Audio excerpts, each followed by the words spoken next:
Bugün hepimizin en az bir kez yaşadığı, bazen günler, bazen aylar süren ve bizi kitaplardan uzaklaştıran o sinir bozucu durumdan bahsedeceğim. Reading slump, yani okuma çıkmazı.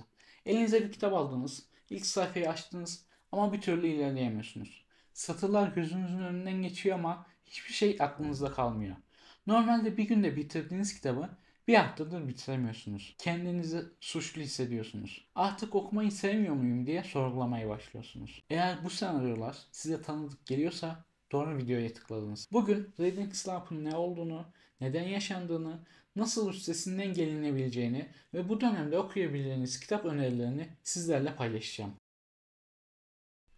Reading slump, Türkçe'ye okuma çıkmazı veya okuma krizi olarak çevirebileceğimiz, okurların kitap okumaya karşı motivasyonlarını kaybettikleri, konsantre olamadıkları veya okudukları kitaplardan zevk alamadıkları dönemdir. Bu sadece tembel olmak veya okumak istememek değildir. Reading slump gerçek ve çok yaygın bir okur deneyimidir. En tutkulu okurlar bile hayatlarının bir döneminde mutlaka yaşarlar. Reading slump'ın belirtileri: kitap okumak için motivasyon bulamama, sayfalar arasında ilerleyememe, sürekli aynı sayfada takılıp kalma, okuduğunuz şeylerin aklınızda kalmaması, hiçbir kitabın ilginizi çekmemesi, daha önce sevdiğiniz türlerden bile uzak durma, okurken sürekli dikkatin dağılması, kitapları yarıda bırakma eğilimi, okuma ile ilgili suçluluk hissi.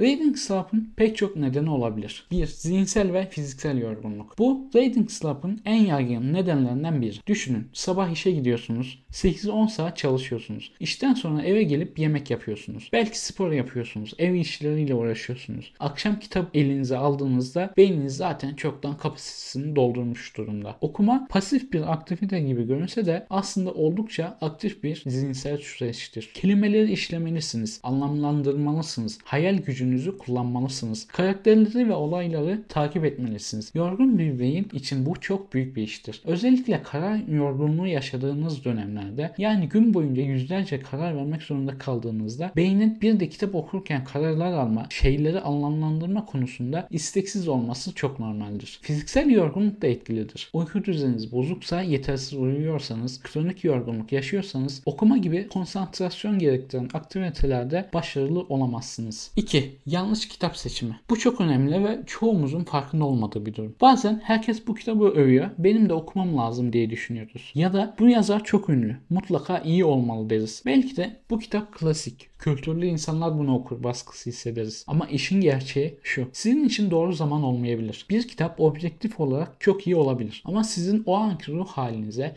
ilgi alanlarınıza veya enerji seviyenize uygun olmayabilir. Mesela depresif bir dönem geçiriyorsanız ve ağır kasvetli bir klasik romana başlarsanız muhtemelen ilerleyemezsiniz. Ya da çok hareketli ve stresli bir dönemdeyseniz yavaş tempolu betimlemelerin ağır bastığı bir kitap sizi sıkabilir. Bazen de trend kitaplar okuruz. Twitter'da viral olmuş, Instagram'da herkesin konuştuğu kitapları kaçırmamam lazım diye düşünürüz. Ama o kitap sizin türünüz olmayabilir ve kendinizi o kitabı bitirmeye zorladığınızda okuma sevginiz azalmaya başlar. 3. Okuma baskısı. Ah, okuma baskısı. Bu modern dönemin en büyük okuma motivasyonu katili. Goodreads, 1000 kitap gibi yerlerde bu yıl 50 kitap okuyacağım diye bir hedef koyuyorsunuz. Başlarda her şey güzel gidiyor. Ama sonra şunu fark ediyorsunuz: artık okuma keyif değil, görev haline gelmiş. Sayfaları çevirirken kaç sayfa kaldı diye bakıyorsunuz. Kitap bittiğinde hemen Goodreads'i açıp işaretliyorsunuz. Hemen 1000 kitabı açıp işaretliyorsunuz. Bu hafta 2 kitap bitirmeliyim, yoksa hedefimden geri kalacağım diye düşünüyorsunuz. Okunacak kitaplar listenize bir baskı kaynağı olabilir. Rafınızda 50 tane okumamış kitap var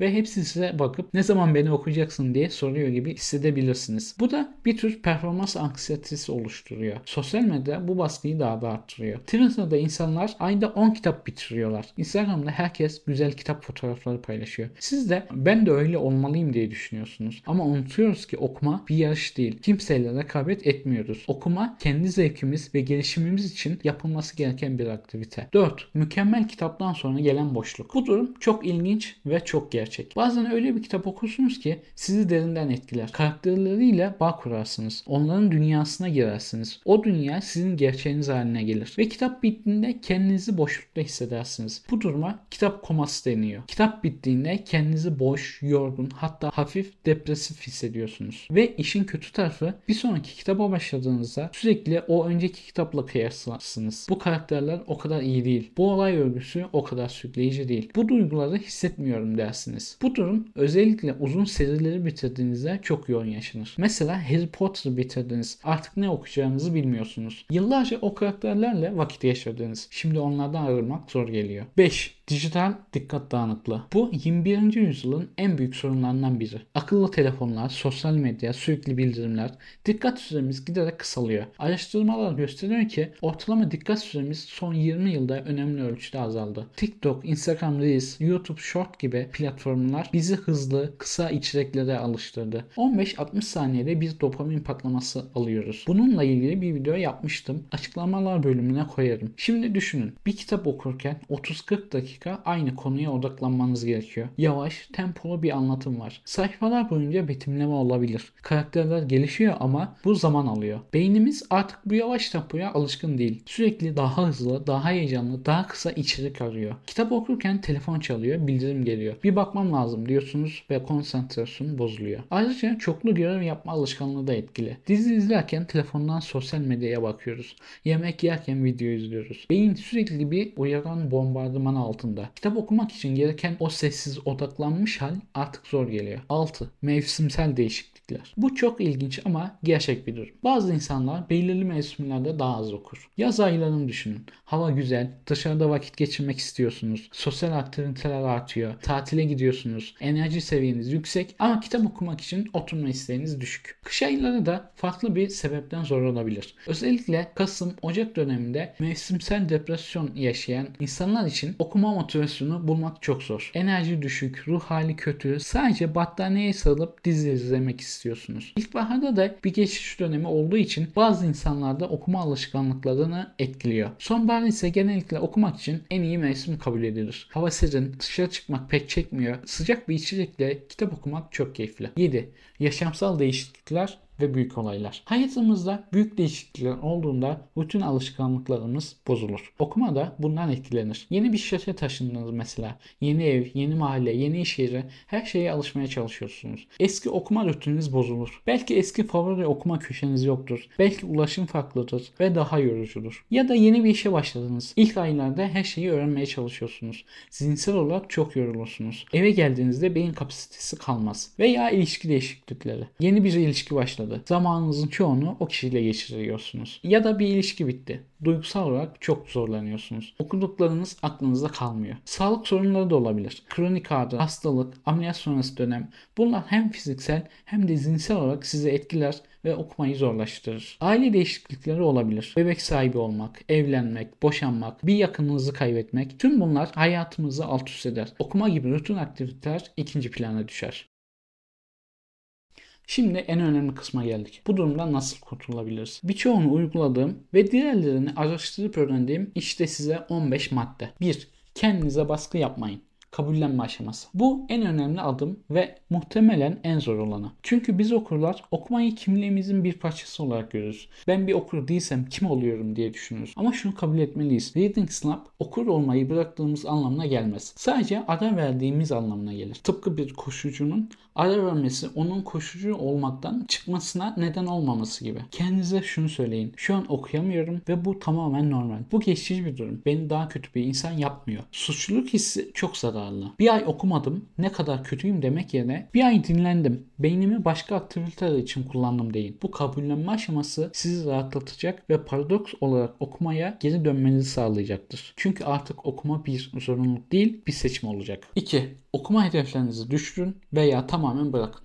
50 kitap hedefi koymuşsunuzdur ama yılın ortasında sadece 15 kitap okudunuz. Bu sizi strese sokuyor. Eğer öyleyse hemen o hedefi 20'ye düşürün ya da tamamen silin. Ama herkes görecek, utanacağım diyorsanız şunu bilin. Kimse sizin 1000 kitap hesabınızı o kadar takip etmiyor. Ve edenler de gerçekten umursamıyor. Bu sadece sizin kafanızda. Günlük sayfa hedefleriniz varsa onları da bırakın. Her gün 50 sayfa okumalıyım gibi kurallar okumayı görev haline getirir. Bunun yerine eğer canım isterse okurum yaklaşımını benimseyin. inanılmaz rahatlatıcıdır. Ben bu tür okuma hedeflerini umursamıyorum ve okuma deneyimim inanılmaz derecede iyileşti. Artık bitirme baskısı yok. Sayfa sayma baskısı yok. Sadece zevk için okuyorum. 3. Türünüzü değiştirin. Konfor alanınızdan çıkın. Bu inanılmaz etkili bir yöntem. Bazen beynimiz aynı türden sıkılır. Bir yıldır bilim kurgu okuyorsunuz. Artık ejderhalar ve büyüler sıkıcı gelmeye başlamış olabilir. Türünüzü değiştirirken şöyle düşünün. Normalde ne okuyorsanız tam tersini deneyin. Ağır klasikler okuyorsanız romantik komediye geçin. Ciddi kurgu okuyorsanız eğlenceli anı kitapları deneyin. Uzun bilim kurgu serileri okuyorsanız kısa çağdaş hikayeler okuyun. Bir zamanlar klasik edebiyat ağırlıklı kitaplar okuyordum. Artık sıkıldığımı hissettim. Son okudum. Önceki okumalarım kadar zevk vermemeye başlamıştı. Sonra bir biyografi kitabı okudum. 2 günde bitirdim ve okuma şevkim geri döndü. Türünüzü değiştirmek aynı zamanda yeni şeyler keşfetmenizi de sağlar. Belki hiç denemediğiniz bir türü sevebilirsiniz. 4. Formatta değişiklikler yapın. Okuma deneyimini yenileyin. Format değişikliği bazen türden daha etkili olabilir. Ne demek istiyorum? Mesela sesli kitap okuyabilirsiniz. Sesli kitaplar özellikle gözlerinizi kitaba dikmek istemiyorsanız mükemmel bir alternatif. Spor yaparken dinleyebilirsiniz. İşe gidip gelirken dinleyebilirsiniz. Ev işi yaparken dinleyebilirsiniz. Yürüyüş yaparken dinleyebilirsiniz. İyi bir anlatıcı kitabı canlandırır. Özellikle karakterlere farklı sesler veren anlatıcılar dinlenme deneyimini harika yapar. E-kitap okuyabilirsiniz. Fiziksel kitap ağır geliyorsa e-kitap pratiktir. Karanlıkta okuyabilirsiniz. Font boyutunu ayarlayabilirsiniz. Sözlük entegrasyonu vardır. Çok hafiftir. Her yerde taşıyabilirsiniz. Fiziksel kitaba geri de dönüş yapabilirsiniz. Eğer dijital yorgunluğunuz varsa fiziksel kitaba geri dönmek çok rahatlatıcıdır. Sayfa kokusu, dokunuşu çok rahatlatıcı. İlerlemeyi fiziksel olarak görürsünüz. Ekran yorgunluğu yaşamazsınız. Notlar alabilirsiniz. 5. Kısa ve kolay kitaplarla başlayın. Bir kitabı bitirmek size motivasyon sağlar. Ve bu motivasyon sonraki kitaba geçmenizi kolaylaştırır. 200 sayfa ve 6 kitaplarla başlayın. Seçerken şu özelliklere dikkat et. Akıcı dili olsun, hızlı temposu olsun, kısa bölümler olsun, basit olay örgüsü olsun, çok karmaşık olmasın, az karakter olsun, 20 karakteri takip etmeye çalışmayın mesela. Bu kitapları seçerken bu bana ne öğretir, edebiyat değeri var mı diye düşünmeyin. Tek amaç okuma rutinine geri dönmek. Yöntem şöyle işler. 100-150 sayfalık çok kolay bir kitapla başlayın. Bitirdiğinizde kendinizi ödüllendirin. 150-200 sayfalık biraz daha zorlayıcı bir kitap seçin. Onu da bitirin. Yavaş yavaş sayfa sayısını ve zorluk seviyesini artırın. Böylece okuma kasınız gelişmiş olur. Bu kendinize bir güven oluşturur. Her bitirdiğiniz kitap bir sonrakine başlamanızı kolaylaştırır. 6. Çocukluğunuzun sevdiği kitaplara dönün. Nostalji inanılmaz güçlü bir motivasyondur. Çocukken okuduğunuz, sevdiğiniz kitapları hatırlayın. Belki Küçük Prens'te, belki Harry Potter'da, belki Şeker Portakalı'ydı. Bu kitaplar size güven verir. Çünkü ne olacağını zaten biliyorsunuz. Sürpriz yok, stres yok, duygusal bağınız var. Kolay okunurlar, sizi mutlu zamanlara götürürler ve güvenli hissettirirler. Yetişkin gözüyle tekrar okuduğunuzda farklı şeyler görürsünüz. Karakterlerin motivasyonlarını daha iyi anlarsınız. Konularını daha derin kavrarsınız. Yeni detaylar fark edersiniz. Ve en önemlisi o kitabı okurken hissettiğiniz saf okuma zevkini hatırlarsınız. Ah, ben kitapları bu yüzden seviyorum dersiniz. 7. Okumayı ara verin. İzin verin kendinize. Bu tavsiye çelişkili gelebilir ama inanılmaz etkilidir. Bazen okumaya geri dönmenin en iyi yolu okumayı tamamen bırakmaktır. Kafanıza şu izni verin kendinize. Bir ay boyunca hiç okumayacağım ve bu konuda kendimi suçlu hissetmeyeceğim. Bu süre zarfında kitaplarınıza bakmayın. Goodreads ya da 1000 kitap gibi uygulamaları açmayın. Kitap içeriği tüketmeyin. Bunun yerine başka hobiler geliştirin. Dizi, film izleyin, müzik dinleyin, arkadaşlarınızla vakit geçirin, sadece dinlenin. Ne olacak biliyor musunuz? Bir süre sonra kitapları özleyeceksiniz ve o özlem doğal içten gelen bir motivasyon oluşturacak. 8. Okuma ortamınızı değiştirin. Ortam çok önemlidir. Belki hep aynı yerde oturuyorsunuz ve artık o yer kafanızda sıkıcı bir şekilde okumakla ilişkilendirilmiştir. Farklı ortamlar deneyin. Evde farklı bir odada okuyun. Yeni bir okuma köşesi oluşturun. Dışarıda parka gidebilirsiniz. Kafeye gidin. Kafede okuyabilirsiniz. Kafelerin o özel atmosferi çok motive edici olabilir. Kütüphaneye gidin. Kütüphane sessizliği ve etraftaki diğer okurlar motivasyonunuzu artırır. Deniz kenarında okuyabilirsiniz. Ağaç altında okuyabilirsiniz. Ortam değişikliği beyninize yeni bir aktiviteye başlıyorum mesajı yollar. 9. Okuma rutini oluşturun. Rutin çok önemlidir. Beyin rutinleri sever. Çünkü otomatik hale gelirler ve daha az enerji harcarlar. Küçük, sürdürülebilir bir rutin oluşturun. Örneğin gece rutini. Yatmadan 30 dakika önce telefonunuzu kapatın. Yüzünüzü yıkayın, rahat kıyafetlerinizi giyin, yatakta 20 dakika okuyun. sonra da uyuyun. Örneğin ulaşım rutini. Toplu taşımadaysanız yolculuk boyunca okuyun veya sesli kitap dinleyin. Önemli olan tutarlılık. Her gün aynı saatte, aynı yerde okuyun. Birkaç hafta sonra beyin otomatik olarak bu saat okuma vakti demeye başlayacak. Başlangıçta süreyi kısa tutun. 5-10 dakika bile yeterli. Hedef alışkanlık oluşturmak. 10. Okuduğunuz kitabı bırakmaktan korkmayın. Pek çok okur bu kitabı yarıda bırakmak saygısızlık diye düşünür. Ya da belki sonra iyileşir diye ısrar eder. Ya da para verdim bitirmeliyim der. Ama gerçek şu. Kötü veya size uygun olmayan bir kitabı okumaya devam etmek okuma sevginizi öldürür. Düşünün. Hayat kısa, dünyanın en harika kitaplarını okumak için bile yeterli zamanımız yok. Neden beğenmediğimiz bir kitaba vakit harcıyoruz? Bıraktığınızda neden bıraktığınızı not edin. Belki ileride tekrar denemek istersiniz. Kendinizi suçlu hissetmeyin. Hemen başka bir kitaba geçin. 11. Sosyal motivasyon kullanın. İnsanlar sosyal varlıklardır. Grup dinamiği güçlü bir motivasyondur. Mesela buna bir örnek kitap kulübü olabilir. Bir kitap kulübüne katılın veya kendiniz başlatın. Her ay bir kitap seçilir, hep birlikte okunur. Toplantıda tartışılır. Diğer üyelerin okuma motivasyonu size de bulaşır. Sosyal sorumluluk hissi sizi okumaya iter. Herkes okudu, ben de okumalıyım dersiniz. Sosyal medyayı kullanabilirsiniz. 1000 kitap hesabı açın. Okuduklarınızı paylaşın. Twitter'da kitap etiketiyle paylaşımlar yapın. Beni de takip edin. Arkadaşla okuma yapabilirsiniz. Bu çok etkili bir yöntem. Bir arkadaşınızla aynı anda aynı kitabı okuyorsunuz. Her gün veya her hafta ilerlemenizi paylaşıyorsunuz. Belirli bölümler sonrası konuşuyorsunuz. Birbirinizi motive ediyorsunuz. O okuyor, ben de okumalıyım duygusu oluyor. 12. Reading Sprint deneyin. Pomodoro tekniği. Bazı insanlar için uzun okuma seansları bunaltıcıdır. 2 saat kitap okuyacağım demek stresli gelir. Reading Sprint çözümdür. Pomodoro tekniği 25 dakika okuyun, 5 dakika ara verin. 4 Pomodoro sonrası 15-20 dakika uzun ara verebilirsiniz. 25 dakika çok daha yönetilebilir görünür. Sadece 25 dakika diyorsunuz ve başlıyorsunuz. Genelde başladıktan sonra devam etmek daha kolay oluyor. 5 sayfa kuralını da deneyebilirsiniz. Sadece 5 sayfa okuyacağım diye başlayın. Çoğu zaman 5 sayfa 10'a, 10 sayfa 20'ye dönüşür. Ama olmazsa da problem yok. 5 sayfa bile hiç okumamaktan iyidir. 13. Tekrar okumalara yönelin. Yeniden okuma reading slump için harika bir çözümdür. Çünkü hiçbir beklenti yok. Ne olacağını biliyorsunuz. Karakter gelişimini zaten biliyorsunuz. Sürpriz sonları bildiğiniz için farklı detaylara odaklanabilirsiniz. Eski bir arkadaşı ziyaret etmek gibi rahat hissettirir. En sevdiğiniz kitabı seçin. Hiçbir analiz yapmadan sadece zevk için okuyun. Farklı şeyler fark edeceksiniz. Karakterlere farklı gözle bakacaksınız. Bazı sahneler size daha anlamlı gelecek. 14. Kitapla ilgili içerik tüketin. Bazen okuyamıyorsunuzdur ama kitaplar hakkında içerik tüketmek sizi motive edebilir. Örneğin YouTube. YouTube'da kitap incelemeleri yapan kanalları takip edin. Burada size YouTube algoritmasından bahsetmek istiyorum. Çünkü çoğumuz izlediğimiz bir video hoşumuza gitse de beğenmiyoruz. Ama bu bir hata.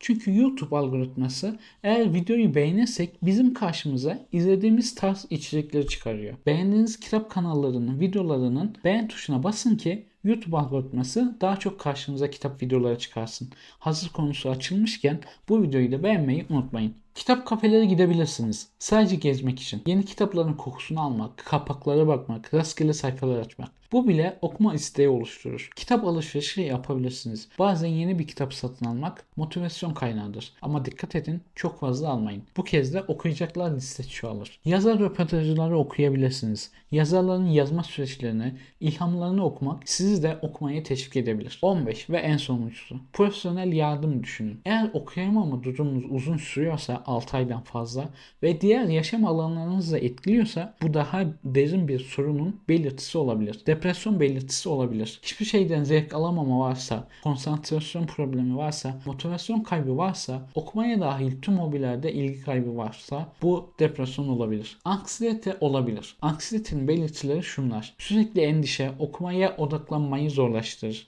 Yeterince iyi değilim düşünceleri, performans kaygısı, dikkat eksikliği ve hiperaktivite bozukluğu olabilir. Bu belirtiler uzun süreli konsantrasyon problemleri, dikkat dağınıklığı, kitap bitirememek kronik hale gelmişse, tükenmişlik olabilir. Bu belirtiler iş stresi, duygusal yorgunluk, zihinsel kapasite kaybı. Bu durumlardan herhangi birini yaşıyorsanız bir psikolog veya psikiyatristle görüşmek faydalı olabilir. Reading slump sadece bir belirtidir. Asıl sorunu çözmek önemlidir. Şimdi de Reading Slump'tan çıkmanıza yardımcı olabilecek kitaplardan bahsedeyim. 1. Küçük Prens. İncelemesinde yaptım. 96 sayfa bir oturuşta bitirebilirsiniz. Sade ama derin. Her yaşta farklı şeyler anlatır. Duygusal bağ kurmak kolaydır. Kitaptaki çizimler okumayı kolaylaştırır. 2. Hayvan Çiftliği. Bunun da incelemesini yaptım. 112 sayfa civarı. Alegorik hayvanlarla anlatılmış. Akıcı, basit dili olan, düşündürücü ama ağır değil.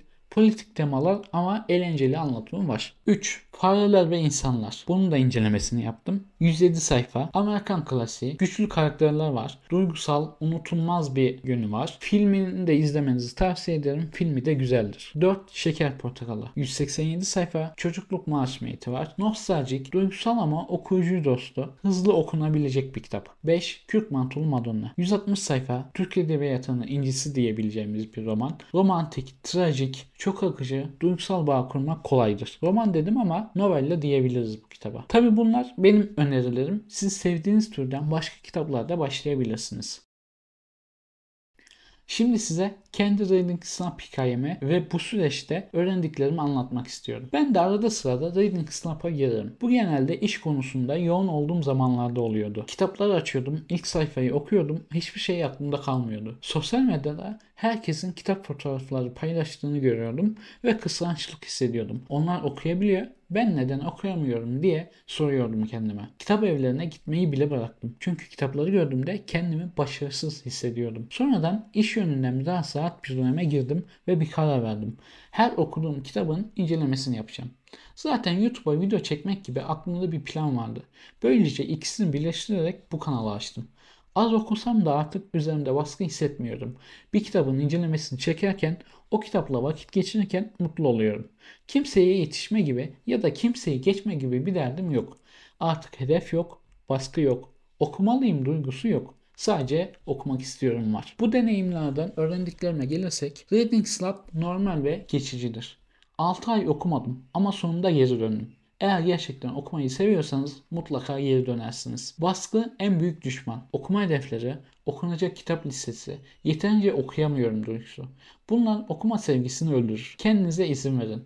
Ara vermek okumayı bırakmak değildir. Sadece mola vermektir. Ve molalar önemlidir. Okur olmak okuma miktarıyla ölçülmez. Yılda 5 kitap okuyan ama her birini seven biri yılda 100 kitap okuyup hiçbirinden zevk almayan birinden daha çok okurdur. Okuma kişiseldir. Başkalarının ne okuduğu, ne kadar okuduğu sizi ilgilendirmez. Kendi yolunuza bakın. Son tavsiyem sizlere. Sevgili okurlar, Reading Slump yaşıyorsanız bilin ki yalnız değilsiniz.